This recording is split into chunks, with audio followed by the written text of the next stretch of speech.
ஆண்டு நினைவு கொண்டாட்டத்துக்கு முதன்மை விருந்தினராக வருகை தந்திருக்கும் முதன்மை விருந்தினர் அவர்களே, சிறப்பு விருந்தினர்களே, கௌரவ விருந்தினர்களே,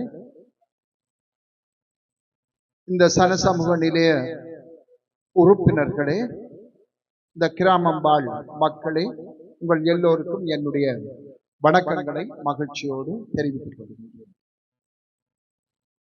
கோயில் இல்லா ஊரில் குடியிருக்க வேண்டாம் என்பது எங்களுடைய ஒரு முதுமொழியாக இருக்கின்றது.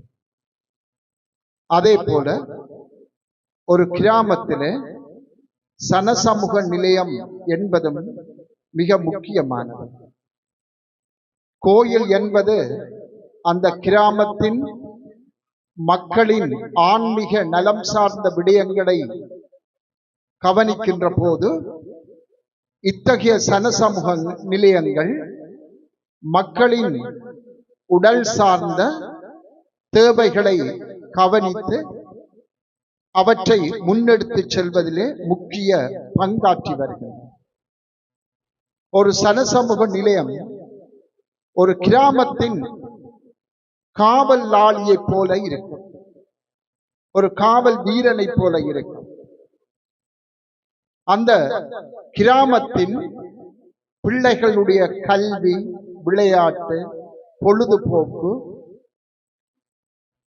பெரியவர்களின் ஒழுங்கான வாழ்வு முறை, ஒரு கட்டுப்பாட்டுக்குள்ளான செயற்பாடுகள், இவற்றை முன்னெடுத்து செல்லுகின்ற, இவற்றை வரையறுக்கின்ற ஒரு நிலையமாக இந்த சனசமூக நிலையங்கள் இருக்க வேண்டும். இந்த இடத்திலே கடந்த 6 வருடங்களுக்கு மேலாக நான் வந்து போய்கொண்டிருக்கின்றேன். இன்றுதான் இந்த சனசமூகத்தின் ஒரு ஆக்கப்பூர்வமான செயற்பாடு முன்னெடுத்து செல்லப்படுவதை நான் கண்ணார கண்டு கொண்டிருப்பது உண்மையிலே நான் மகிழ்ச்சி அடைகிறேன். இத்தகைய கொண்டாட்டங்கள் தேவை. 67ஆம் ஆண்டு, 47ஆம் ஆண்டு, இன்னும் 3 வருடங்களில் 50வது ஆண்டை இந்த சனசமூகம் கொண்டாட போகிறது. அந்த 50வது ஆண்டுக்கு இன்றைய விழா கட்டியம் கூற வேண்டும். இன்றில் இருந்து இது எடுத்து செல்லுகின்ற செயற்பாடுகள் அந்த 50வது ஆண்டின் உச்ச கட்டமாக இருக்க வேண்டும்.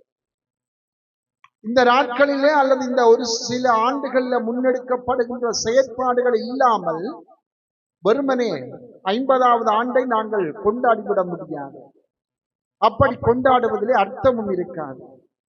ஆகவே இன்று தொடங்குகின்ற இந்த செயற்பாடு தொடர்ச்சியான ஒரு வளர்ச்சி பாதையிலே இது இடம்பெற்று மாணவர்களின் கல்வி சார்ந்த, பொழுதுபோக்கு சார்ந்த, விளையாட்டுக்கள் சார்ந்த செயற்பாடுகளை முன்னெடுத்து செல்ல வேண்டும் என்றும், இந்த கிராம மக்களின் தொழில் சார்ந்த செயற்திட்டங்கள், எவ்வளவோ தொழில் திட்டங்கள், கிராம தொழில் வசதிகள், வீட்டு தொழில் வசதிகள் என்று இந்த காலத்தில் எத்தனையோ தொழில் முயற்சிகள் பல்வேறுபட்ட இடங்களில தனி நபர்களாலும் குடும்ப உறுப்பினர்களாலும் அல்லது கிராம மக்களாலும் ஒன்று சேர்ந்து முன்னெடுத்து செல்லப்படுகின்ற இந்த வேளையில இந்த முன்னெடுப்புகளை இந்த சனசமூக நிலையம் முன்னின்று நடாத்த வேண்டும். அதன் மூலமாக இந்த கிராமத்தை காத்து கொள்ள வேண்டும். இந்த கிராமத்தின் கட்டுக்கடங்காத தவறான நடவடிக்கைகள், போக்குவாக்குகள், இவற்றிலே இருந்து ஒரு சரியான பாதையை காட்டுகின்ற ஒரு கலங்கரை விளக்கமாக இந்த சனசமூக நிலையம் இருக்க வேண்டும். இதற்கு இன்றைய இந்த சனசமூக நிலைய நிர்வாக அங்கத்தவர்கள் கடுமையாக உழைக்க வேண்டும் என்றும், என்னாலான ஆதரவை நான் நல்குவேன் என்றும் உங்களுக்கு உறுதிமொழி கூறி என்னுடைய உரையை நிறைவு செய்கின்றேன். நன்றி.